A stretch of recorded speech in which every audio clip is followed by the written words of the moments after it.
Hello everybody and welcome back. So this lesson is a continuation of the previous lesson on arrays, and today we're going to be talking about sets and dictionaries, which are the last two different types of arrays that we're talking about. Now I have kept the scene the same as the previous lesson, so although I have cleared this Python shell, we do still have our old list. So we've got a my list and a my list 2. I think we still have a tuple as well. So we've got a couple of things to work with. Okay. So we're now going to be talking about sets. So a set is a little bit different in terms of arrays. First of all, a set is unordered, right? So unlike the tuple and list, we are not using indices anymore. We do not get to choose the order of these items and then maintain that order and use the index number to reference these. Instead, it's just a jumbled collection of these. Now, I think it sorts itself automatically. I believe it should be alphanumerically, although I have seen it come up where it's not alphanumeric. So I don't know whether maybe it depends on the order that you add things, but basically the order doesn't matter, and for most cases, well, you can't use indices to reference things in that list. You can loop over them, and when you loop over them, it does loop in its own order. Okay, it doesn't let you define that order, but it does loop over it in its own order, and then so as it loops, you can do something to each item in that index, right? And you could also even enumerate as you loop, so you could actually kind of create a pseudo ID or index for each item as you loop over it, but that's a whole different story, which we'll get to later. So sets are unordered and unindexed, but they are editable. So it's not like a tuple where you can't edit it. Well, this you can edit it, right?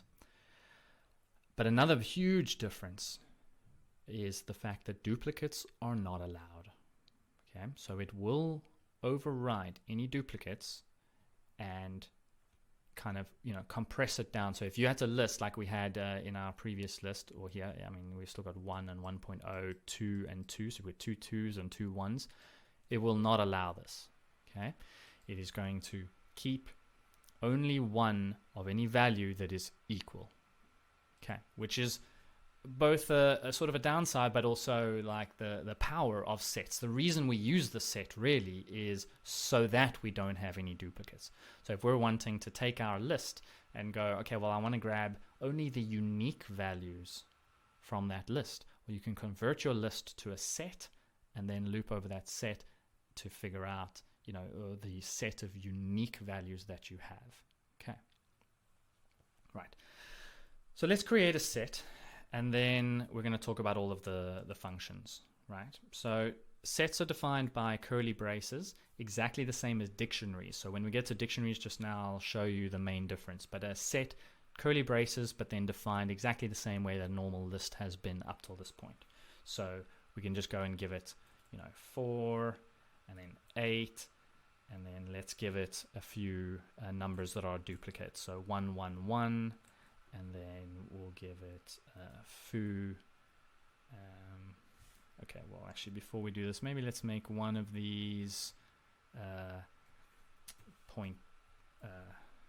Actually, let's make it 0.0. So that's a float, but it's still 3 1s, but 2 of them are in integers, and one of them is a float. Okay, so just trying to think of some values here that are going to give us a really good example of what a set does.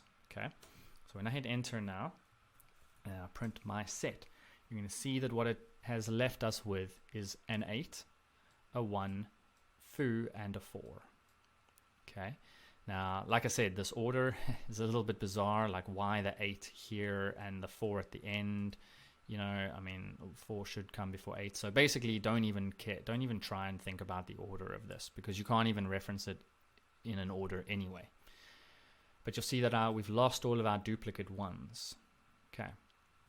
And as far as I know, I believe that this is the case, that because the final one in order that we tried to add it was an integer, it will now be an integer. If this 1.0 had been at the end, then it would take 1 as 1.0. It would take it as a float.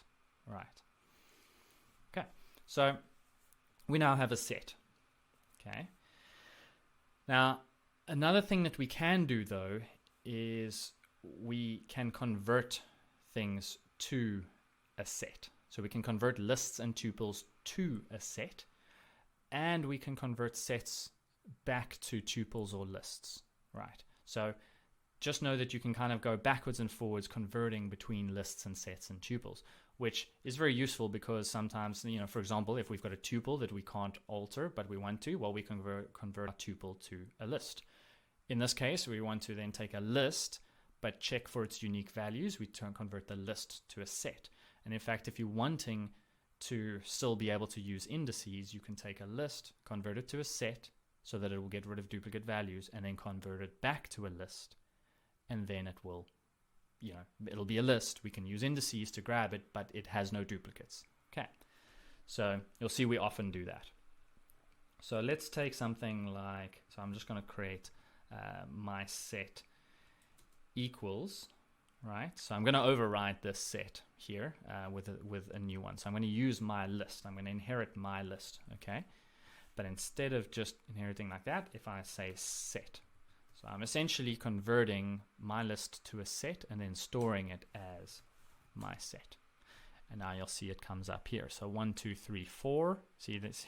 I mean, it's really bizarre that sometimes it seems in order and other times it doesn't. So I don't know. Then it's got our strings 5.7. So it's very similar to this list, except it's been reordered, and also we've lost our duplicate 1s and our duplicate 2s and our duplicate 5.7s as well. Right. I don't think we had any duplicate strings, but if we did, we'd lose them. Okay. So we can convert there. So now we have a set, but also let's just say x equals, and then let's just say list my set. So now when we print x, it's now a list instead of a set. So now we can actually reference it with indices like we did before, or we can reorder this, or we can do what we want. Okay. Same thing. Let's say, well, let's store it as a different variable. If I say y equals tuple, and then feed it my set, then it's going to create a tuple out of that. Okay. Now normally we won't convert things to tuples, except for, I guess, at the end of a function when we're going to return something for the user, then we might want to create it as a tuple instead of a list, so that it's just a little bit more packaged up for them. Right. So basically just know that we can convert back and forward between these different types. Now, let's go back to our set. So getting data from the set, right? You can't. I mean, you can get the whole set, yes, but what you cannot do is somehow access an individual item from this set. Okay? We can loop over them, but we cannot grab a single individual item. Okay? Unless, so that's why we would need to convert back to a list or a tuple and then grab a single item. What we can do, however, is loop over them. So later on, when we do loops, you can add that information in. But when you say, so for f in my set, and then, you know, maybe print f or something. So then that's going to go through that list of things and print each one. Okay. So we can loop over it. And another thing that we can do is use the in function. So like before, we can check membership. So in my set, we basically want to check whether 5.7 is in my set, and then that will return true. So you can definitely check within it, but what you cannot do is grab a single item from it without converting it or looping. Okay. Now, changing sets.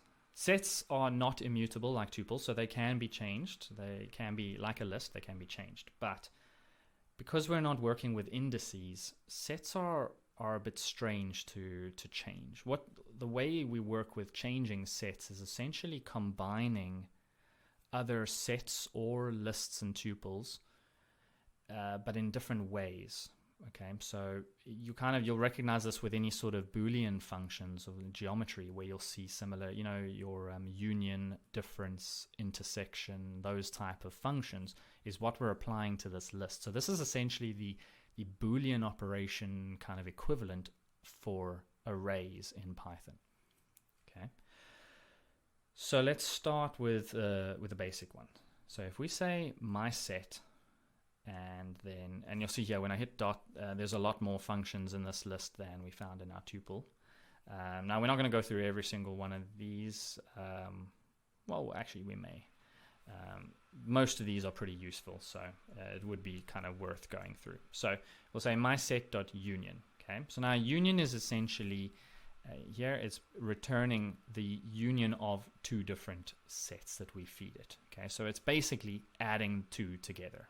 Okay, so if we say my set.union and then we feed it another set, now we can actually feed it a list or a tuple, and it will just do the conversion for us. So that's totally fine. So if I feed it my tuple, what it's going to return is then, because if we see my set was equal to that, but then my tuple is this, right? But 5.7, it was already found in there. Something, it's already found in there. Okay. 4, it already found. 2, it already found. 1, it already found. And 2, it already found. So actually, although this looks like nothing happened, it really did actually combine these two. But it's important to note that even when it combines it, or even if you add items into a set, it will still not allow duplicates. Okay. So let's create a new tuple, my tuple2, with some new values that we could add into this. So let's give it 1, and let's give it the word else, which we know is already in there, just to check it and make sure that it's not messing us around. But let's add a few other values. Let's add an 8. Let's even add something. This is something that I didn't mention before. We can even add an actual reference to a class as another object type. I keep using strings, floats, and integers, but you can even use other objects. Okay, so who.node, the actual class, right? So when I print my tuple2, it's going to return exactly that. Okay, and then when I now say my set.union and I feed it my tuple2, right? The value, the result that comes out is it has certainly had some items added to it. Okay, but you'll see we had 1 and else in our tuple2 as well, and 1 only appears once now. Also, the word else will only appear once. It hasn't added those two because it found that they already existed. But 8 and the who.node, so there's the who.node, there's 8, those have been added. Okay, so that's how we do union. Now, you're going to see something here very, very strange. If I print my set, you'll see that these new items have not been added. When we did this union, what it is doing is it is not changing the set in place. It is only returning a new set, which is in a union of my set and my tuple2. Okay. Now there is another function that does change the set in place, and that is update. Okay. So update is exactly the same as union, but it changes the set as we do it. So let me actually just go back up. So my set.union, my tuple2, but instead of union, I'm just going to change this to the word update. Now when I hit enter, it doesn't print like this one does, so it prints nothing. But when I type my set, you'll see that now it has altered it. Okay. And you're going to find the same thing with all of these, the next few functions that I'm going to talk about. Every one of them has one version that just returns a new a new version, which is Boolean, but does not alter the original list. And then there is an update version of that same function which will not return anything, but it does alter the original list. Okay, so let's go through them. So mySet.difference. So what a difference is doing is it's essentially saying if something exists in the first set but not in the other sets, then it will exist. Okay, so let's feed it my tuple, right? So mySet.difference my tuple. Now it returns these. Now why does it return these? Well, let's examine what my set is, and let's examine what my tuple is. Now my set has the value 3, but 3 does not exist in my tuple. So that is why 3 exists here. But look here, 1, okay, does exist in my tuple. It exists in both my set and my tuple, and therefore it does not exist in our difference set. Okay, so 1 and 2 were skipped because they exist in both. 3 was printed. The who.node reference was printed because it exists in set but does not exist in tuple. So it only exists in 1, and therefore the difference is going to return it. Okay, so this set is essentially a collection of all of the differences, in other words, things that exist only in the one and not the other. Okay. And then again, because you'll see that my set, when I printed it, even though we said my set.difference, my set was left unaltered. Instead, if we typed my set.difference update, okay, you'll see it in the list over here, difference update, and then we fed it my tuple, then it would actually alter my set, so that it would essentially take the result of this and save it over my set, so it overwrites our variable. Now I'm not going to actually commit that because I like this very long set, this list over here that we're using for tests. Okay, so next one, intersection. Okay, so my set dot intersection, and then we feed it my tuple. Now what intersection is doing is saying that it needs to be common to all, right? So if I print this, it's printing 1, 2, 5.74 and something, which is actually exactly the same result as my tuple, but that's because my tuple was actually created from my set. So you'll see here, so for example, 1 is in my tuple and it exists in my set, so it exists here. 2 exists here because it exists in both. 5.7 exists because it exists in both. But what about our who.class here, like our who.node class? Doesn't exist because it only exists in one of them and not the other.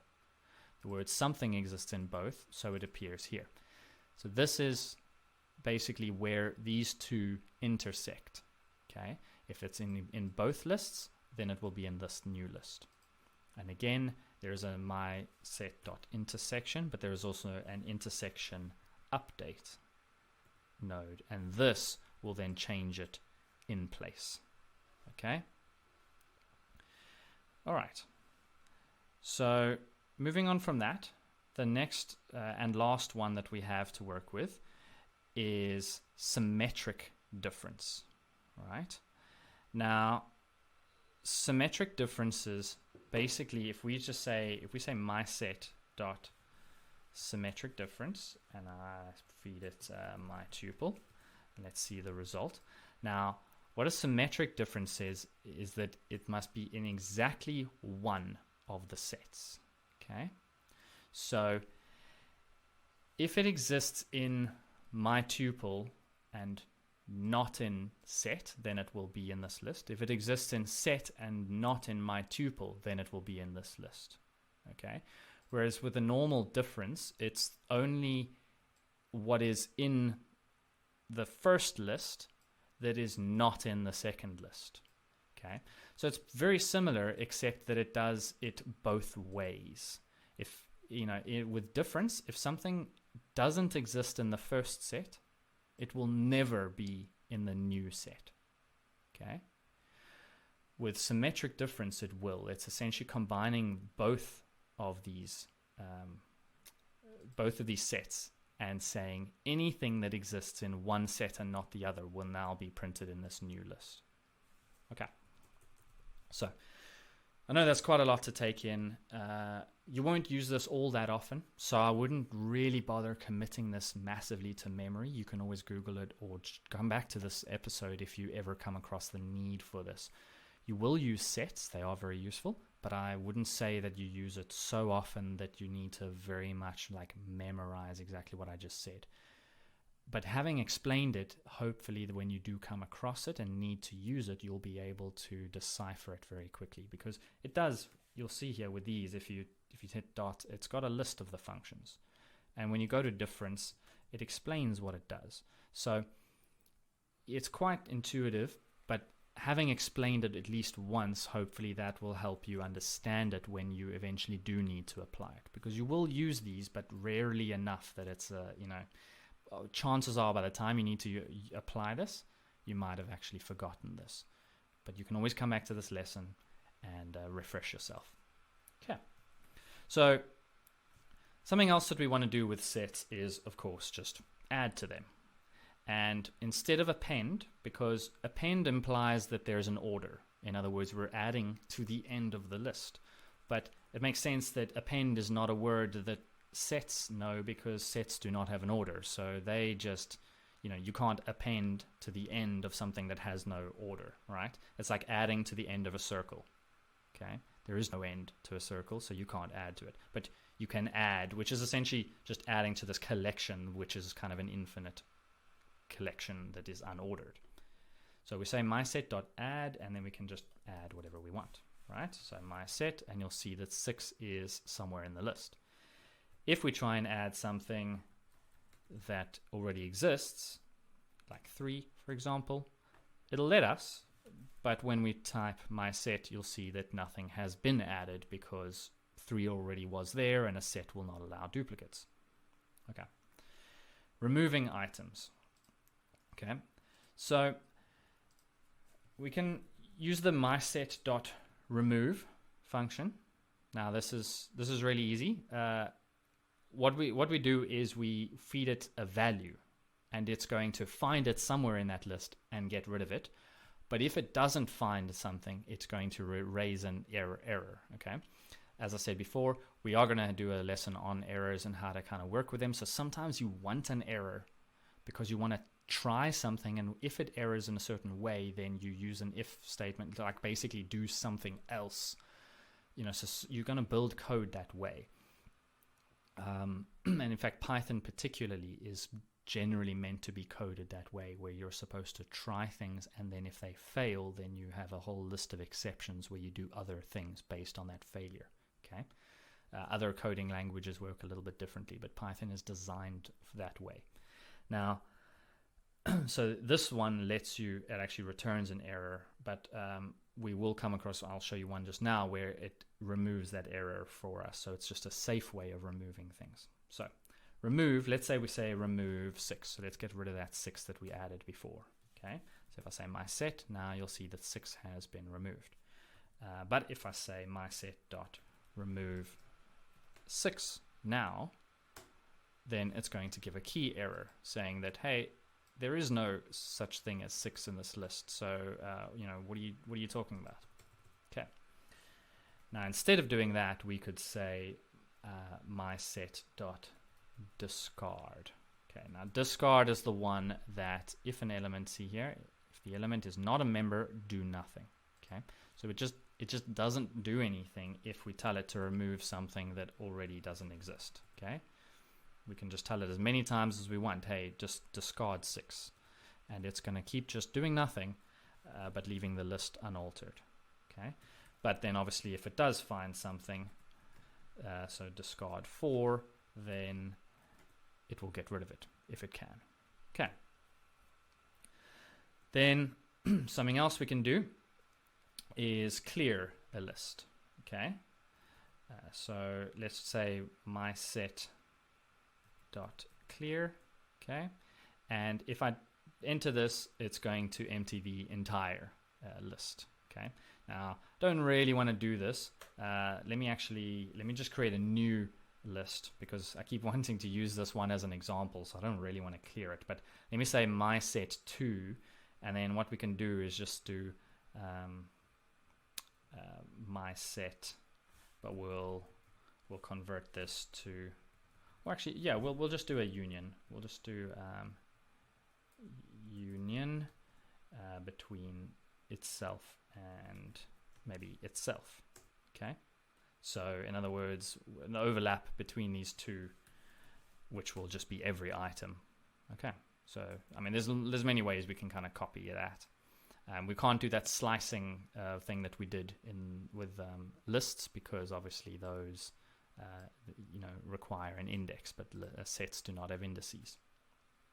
Okay, so now that we have a mySet2, which is actually a duplicate, we can just say mySet2 dot clear, and then when we type mySet2, empty. Okay, but at least my set is left alone, so I can now keep using it as an example. Pop. Okay, so popping still works. We've discussed popping before. That removes the last index from the array. Well, sets don't have indices, but weirdly enough, pop still exists. The thing with this, though, is that if you pop from a set, it's arbitrary.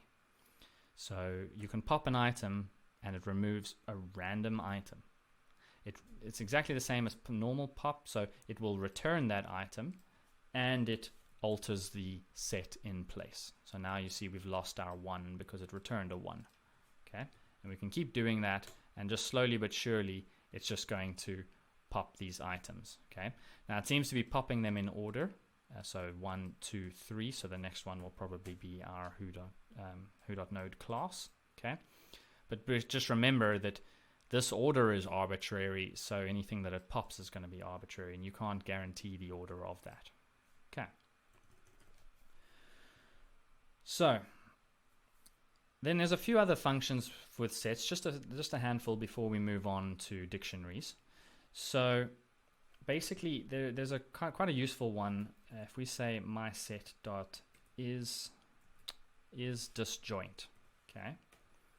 This is a strange one, but quite useful, similar to sort of our Boolean functions up here, where if you feed it another list, like my tuple or something, it will return or true or false. Essentially, it's saying if the first list, so my set and my tuple, have nothing in common, there is no item in here that exists in here, then it will return a true. Otherwise, it will return false. So in this case, my set and my tuple do share some values. The word something, okay, there's no 2 or 4 anymore, but there's a 5.7, there's a something, so that's it. If we had to remove these 2 items from here and then run this is disjoint, then it would return true, because it's basically saying nothing in here exists in here, and nothing in here exists in here. They are completely separate. Okay, which can be very useful. And then also your mySet.is superset is superset, and there is also is subset, which are 2 kind of very similar but, well, inverse functions. Okay, basically what it's saying is superset is saying, is this list a superset of another list? Okay, so report whether this set contains another set. For example, okay, if we feed it my tuple, let's just use that as our first example. It's going to say false. The reason why is because all of these items do not exist in here. Some of them do, but not all of them. But if the list we gave it was, let me create a new tuple, so my tuple2 equals, and let's just feed it, I don't know, the word 4 and then the value 5.7. So let's just give it 2 things. Okay, then this, our set, is a superset of this. In other words, every item inside of my tuple does exist somewhere within my set. So this is a subset, this is a superset. So now we can say my set dot is superset my tuple 2. And what this is asking is my tuple 2 a subset of my set? So in other words, is my set a superset of this? Okay, and it's now going to say true.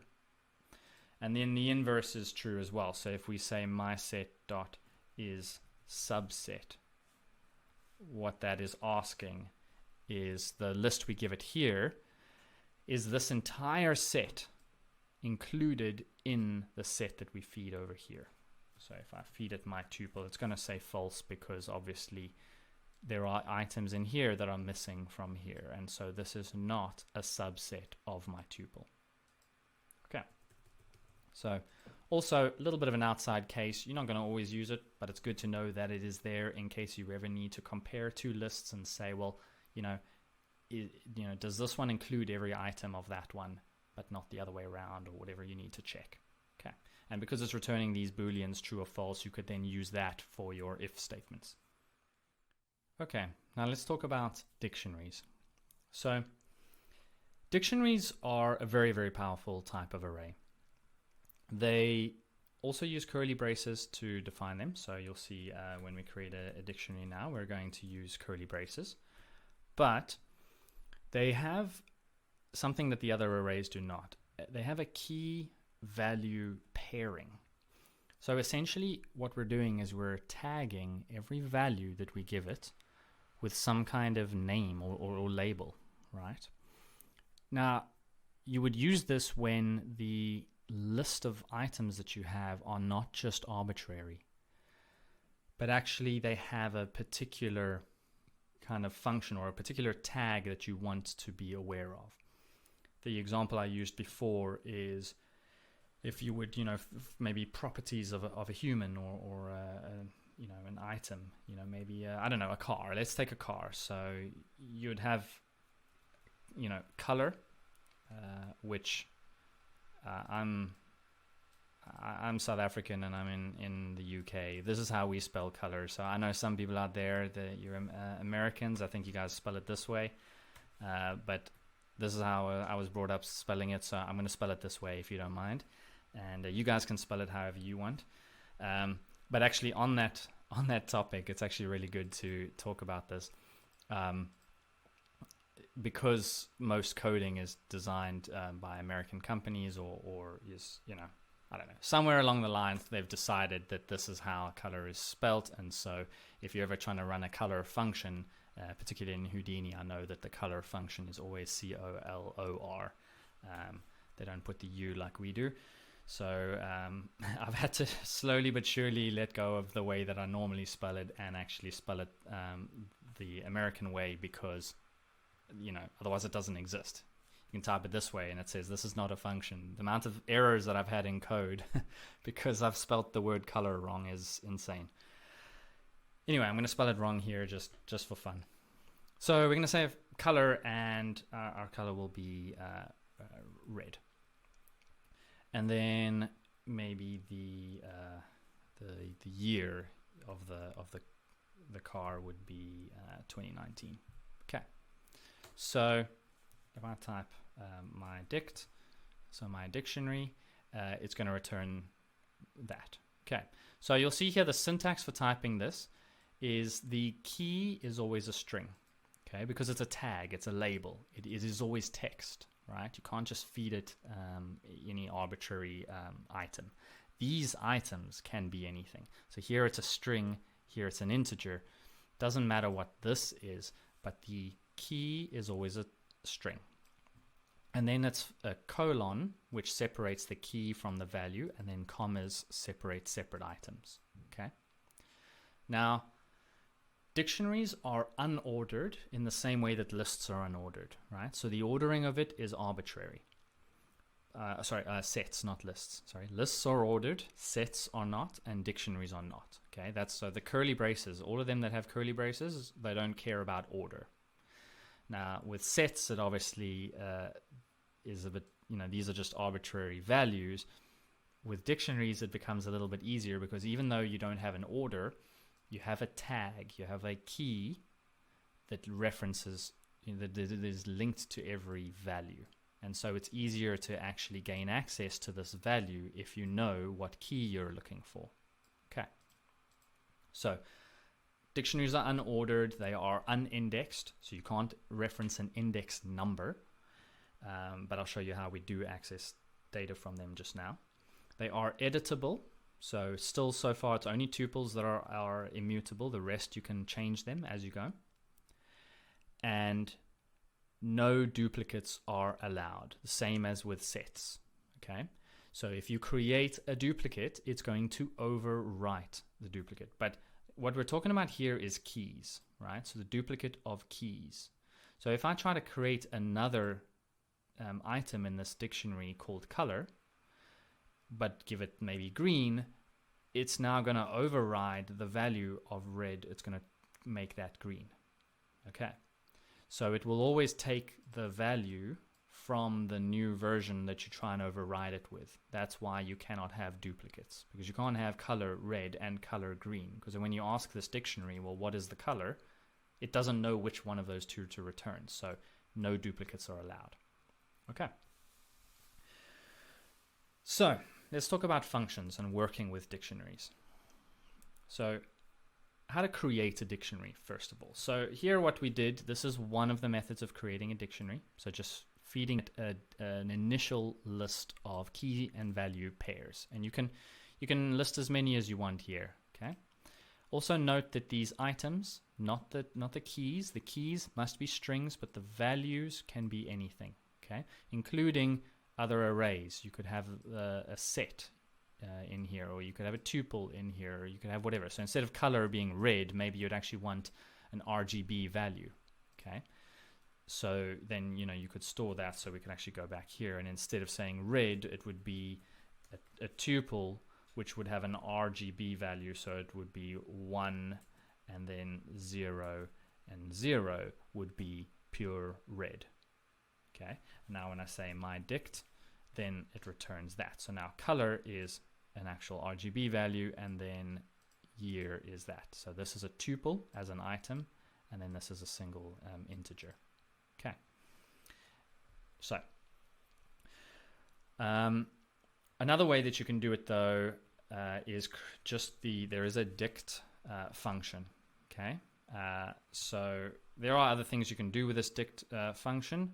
So you can read through it, but primarily this is the easiest way to create a dictionary. So we're going to do it this way most of the time, but you can use dict to just create an empty dictionary, because other ways, another nice way of working with dictionaries is just slowly as we go, we append values one at a time, but you need to initialize this dictionary. So then you would say my dict2 equals, and then you'd initialize the dictionary, and then you'd add items into it.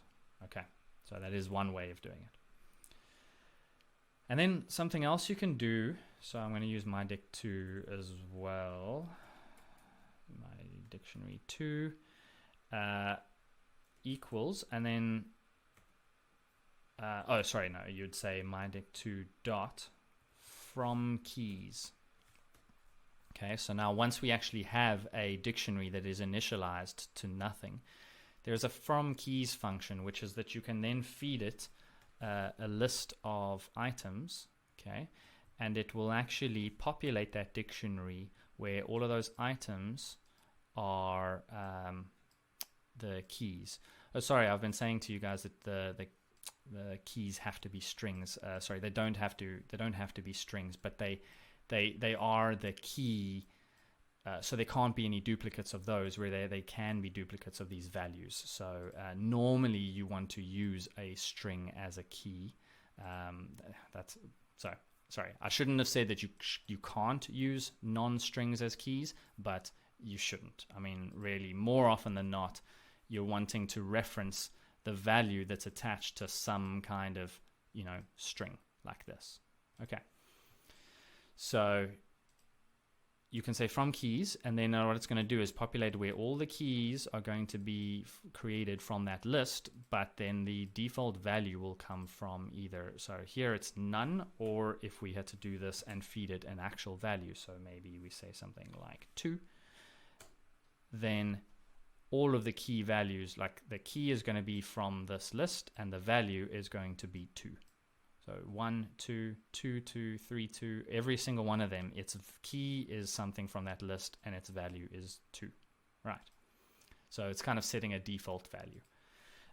Normally though, you'd want to just do it like this because you want none, and then you'd go through and populate each one with an actual value as well.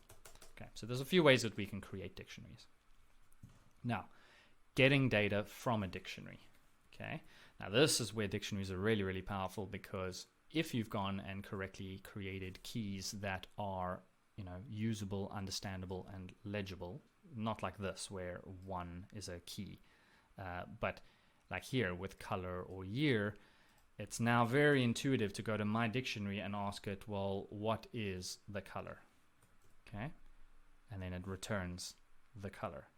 You can go to the dictionary and say, what year is this car? And it will return 2019. Okay, so when it comes to sort of items like this, which have a whole bunch of different properties with kind of a label or a tag, very, very useful to use dictionaries. Okay. Now, there is another way that we can get our data from a dictionary. So we say my dict dot and then get. Now, the get function is going to do something almost exactly the same, right? So we say my dict get color, and it's going to return our tuple, right? But the difference between this and the just referencing the index is, what if we reference something that doesn't exist? So maybe we reference top speed or something from this car, and we don't have it in our dictionary yet. Well, the get function will just do nothing. It will return none, and then everything will be fine. If we try and say my dict top speed by just referencing that key, it will return a key error instead. Okay, so pros and cons to these. Sometimes you want this silent method, which just tries to fetch it, but if it can't, it just doesn't. But more often than not in Python, you actually want errors. I know that sounds strange, but you want things to break when it doesn't work the way it's expected, because otherwise more messed up things happen later because things are silently breaking. You know, it's like having a fire alarm. If you don't have a fire alarm, then the whole place burns down and people die, as opposed to, oh, the fire alarm goes off, it's an error saying, hey, there's something wrong, maybe you should do something about it. Okay, so anyway, but just know there is the option of fetching it silently if you want. So with dictionaries, one of the primary things we're going to want to do with it, though, is iterate. I mean, mostly with arrays, you want to loop or iterate through them. Okay, they're very handy in that way, that you can kind of go through each list. You know, it's kind of like having a stack of books. You're going to go through each one of them and grab some information from it one at a time, right? So the stack is one item, but really you're going to go through each book. A stack of books is not really useful for much, but each individual book itself is useful. So you want to loop, but looping through a normal array like a list is very simple. Okay, and we are going to do loops soon, so you'll understand it later. But you know, looping through a normal list like for x in my list, and then you know do something like print x. Okay, that's really easy. But doing the same thing with a dictionary is a lot harder. Okay, well, it's actually not that hard, but you can't just loop through, because it needs something to iterate. A list is iterable as it stands. It's iterable. But with a dictionary, we need to do just a little bit more. So we say for k comma v, so we're going to give it two variables to store this in. Again, I'm going to go through loops later, so don't worry if this is a little confusing. But we need something to iterate. So if we're going to say in my dict, okay, and then just try and, you know, like print k comma v, okay, it's going to complain saying there's too many values to unpack because it needs some sort of iterable. Okay, so we need, there's three. Okay, we can do items, right, which returns, so if we print k k comma v. Okay, so then it's going to print color with its value and then year with its value, right? Or we can do dot keys or dot values. So in other words, what it's doing is it's creating, in fact, let me print it here. This will make a little bit more sense. If I say mydict dot items, what it does is it actually prints a list. So you'll see this is converted. It is no longer a dictionary. It's actually a list. So you can see it by these square brackets. And it's a list of items where the first item in the list is actually a tuple. And the tuple contains a pair of items. Okay. The first item in the tuple is the key. The second item in the tuple is the value. Then the next item in our list is another tuple, which includes another key value pair. Right. So this is a list that contains a whole bunch of tuples that have two values. Right. That's what items does. And that's why when we loop over it, it loops over this list, because you can only loop over lists, but then it returns k and v. Like it stores this in k and it stores this in v. Right. We can also do mydict.keys, which returns just a list of the keys, not the values, just the keys. So color and year. Right. And if we had more, it would just be this long list of just the keys. Okay. So in other words, just the tags. And then you can also do mydict.values. And now it's just going to return a whole list of values. Okay. So normally this is not that useful because the values are only really useful when attached with their keys. But what you might want to do is then loop through the keys and loop through the lists and do something. You know, we're going to do a whole lot of this type of stuff later on. So you'll see why this is useful. But essentially with dictionaries, always remember that you can loop through, you can convert them to lists of key value pairs using .items, or just keys and values as two separate lists. Okay. So checking whether stuff exists in a dictionary is exactly the same as with any other array. So you can say, does color exist in mydict? And it says yes. What you cannot do though is say, well, does 2019 exist in mydict? Okay, so just be very careful that with dictionaries, it's treating the keys as the main kind of loop. Like it's sort of like a hierarchy where mydict is kind of treating all the keys as a set, but then each key has a value attached to it. If you can loop through it in any way, like this, where you're just saying check for color in mydict, it's not checking the values, it is only checking the keys. Okay, please be very careful of that, right? Which is why you'll need things like this, going through the items or the values if you're wanting to grab the values. So what you could do is say is 2019 in mydict.values, and then it will return true because it's searching the values of it, saying yes, there is a value inside of here that has the word 2019, but then you'd have to go and find which key that is attached to. Okay. And then you can also do mydict.hasKey. That is also a function which will let you say, okay, does it have the key color? Okay. But I believe that this will be the same thing as well, where it will return false if it doesn't have it, as opposed to erroring out. Okay. Then changing. So, as I said before, you cannot have duplicates in a dictionary. If we say mydict and then we go and feed it a key, right? So let's just say color, right? Same as before. So we feed it color, it returns. So we feed the key, it gives us the value. If, however, we say color and then we say equals, now what we're doing is overriding it. The same as with a list where we feed it an index and a value, then it's going to override that index with a new value. Well, that's what we're doing here. We're feeding it a key and feeding it a new value, and we're saying override this key with this value. So let's make this green instead. So we put 1 and 0. Right. So now we've successfully painted the car a different color. And when we go my dict, there we go. There's our green 2019 car. All right. So that's how we change a value.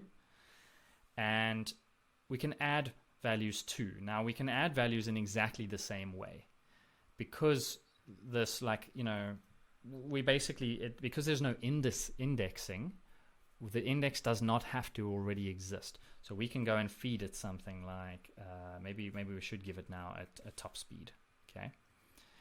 So then we say, okay, the top speed is maybe 200 kilometers an hour. I don't know what you guys use. We use kilometers. Well, actually in the UK here they use miles, but in my home country they use kilometers. So it takes some getting used to. Anyway, so when we say my dict, there we go. Top speed 200, right? So essentially, when doing this, you see here we've set color, it overrode it. If it doesn't already exist, it sets it as a new one. So this method, very, very cool for just essentially adding stuff into your dictionary, setting values, because you don't have to also go through the process of double checking whether something exists first before you override it. You can just go, the top speed is 200. It doesn't matter if it already had top speed or not. I'm saying the top speed is now 200. It will just add it in, and if it already existed, it'll override it. So that's very, very cool. You can add two dictionaries together, right? So you can say my dict dot and then update.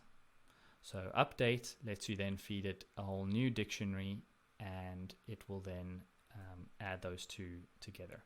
So for example, let's just say my dict 2 equals, and let's give it something else. I don't know,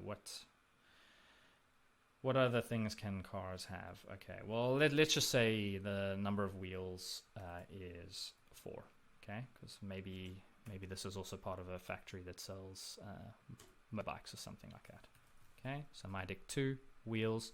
So now you can say my dict dot update, and then feed it my dict 2, right? And then my dict will now have wheels as well added into it. All right. Removing items is very simple. In the same way that we refer to an index, so we can do this and maybe point to the wheels now, the one that we just added, okay? And just the same with lists, we can delete an item using del. Okay, so when we say my dict, it now does not have a list of wheels, okay? You can also pop things from dictionaries. So we say my dict dot pop, but here we feed it a key to remove a very specific key, because it doesn't have an order, so it needs you to tell it, well, what do you want me to actually pop? So it will remove it, but unlike del, see, del just removes it, whereas pop returns it and removes it. So it will be removed from the list, but it will also be returned as a value, so it can be maybe stored in a new variable. So maybe I want to go through, I'm busy looping through my list and extracting data from it and storing that data in other areas. So I would actually create my own variable called top speed, and then I would pop top speed from the dictionary. So now when I type top speed, I have the value, and when I type my dictionary, I no longer have this redundant value that I have stored elsewhere. Okay. And then something else that we can do is clear, right? And now our dictionary is back to being empty. Right, so this is how we work with dictionaries. And there are some other functions that we will use in dictionaries. You can go work through them if you want to. You can look through. There are other things, like, for example, iter functions, and also these are view items and stuff. So there's a few that we did skip over because they're not really that useful. Well, I haven't found a use for them so far. So I've mostly just stuck to the ones that I actually use, so that it's, I don't want to overwhelm you with everything. Okay. And again, please just refer to this episode or this lesson as kind of, I'm going over everything. Some of it may go a little over your head. That's fine. You're not going to catch it all in one go. Listen to this lesson once or twice. Then work through examples with me as we move forward, then come back, maybe re-listen to this lesson a few times. Like every day you should listen to at least one of these lessons from the first 2 weeks. And even once you get all the way through it, then you loop right back to lesson 1 and you start going through it again. Because these things take time to sink in. You're learning a whole new language. It takes practice, but it also takes a lot of study. Okay. Now, I just want to point out before we finish up with arrays that nested arrays are a thing. In other words, you can have arrays within an array. Like here, we had a tuple within a dictionary. You can do that. In fact, dictionaries within dictionaries is basically what JSON files are for. So it's storing a hierarchy of data. We are going to use JSON files later in this whole tutorial series. So I will cover it more in detail later on. It's a little bit advanced for this point. But JSON files, very, very useful, very cool. So we'll get around to that. And those are basically dictionaries within dictionaries within dictionaries. Okay. And then I just want to show you there are a few quick ways. If you're wanting to do like a for loop or something, you can actually create single line lists, which are called list comprehensions. This is just for if you're wanting a very kind of quick way of temporarily creating a list and then looping through it, but not really storing that list anywhere else. So it's very optimized if you're wanting to do something very quick and not kind of gum up the whole code with all these like variables where you're storing something and it's holding on to this data that it's never going to use again. Okay, so I just want to show you that one quick method. This is a little more advanced as well, but once you know these, it's quite useful. I do use them occasionally. So they are denoted with square brackets, right? Because they are just creating a list, but it's kind of creating a list in place. So for example, we can say x for x in, sorry, hang on, let me do that. For x in range 10. Okay, now what that is going to basically saying is for x in range 10, so in other words, range 10 says the numbers from 0 to 10, okay? So for 10 numbers, x is equal to each of those numbers as we loop through.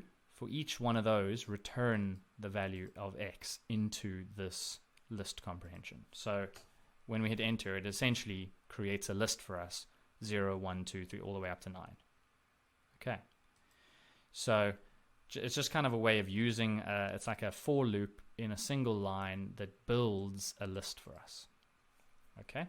And we can even add in statements here, if statements to this, like conditions and stuff. So we can say if x is greater than 5. So then it's only going to return 6, 7, 8, 9 because it goes through the range of them. When it hits 0, it checks here, and if x is greater than 5, so 0 greater than 5, false, so it won't return anything. So it doesn't yield anything, okay? And so it generates this list for us based on the condition that we've given it here, okay? So, and you can even do other things. So you can say maybe x times 2 for x in range. So what that's going to do is it's still looping through. X is still equal to 0, then 1, then 2, then whatever. It still does this check, but then at the end, when it yields the result, it multiplies it by 2 first, okay? So now this is a quick way of generating a list 12, 14, 16, 18, okay, in a single line, right? So again, this is a bit advanced for the beginners. You won't really need this yet, but you'll be glad that I've explained it at least once now, because one day you will use it. And I actually use this quite often. It does come up. All right. So I know there's a lot to take in with arrays. Please don't get too confused or expect yourself to understand them all straight off the bat. you really need to work with it for it to sink in. So for now, this is just all of the information laid out. Work with it. We'll do examples. Keep coming back to this, and then I promise you, you will understand. And once these are understood, then wow, they are very, very powerful, and they'll form basically the backbone of your coding. You're going to use lists and dictionaries just literally every single script. It's almost impossible not to use them. Okay, so there we have it, and I will see you guys in the next lesson.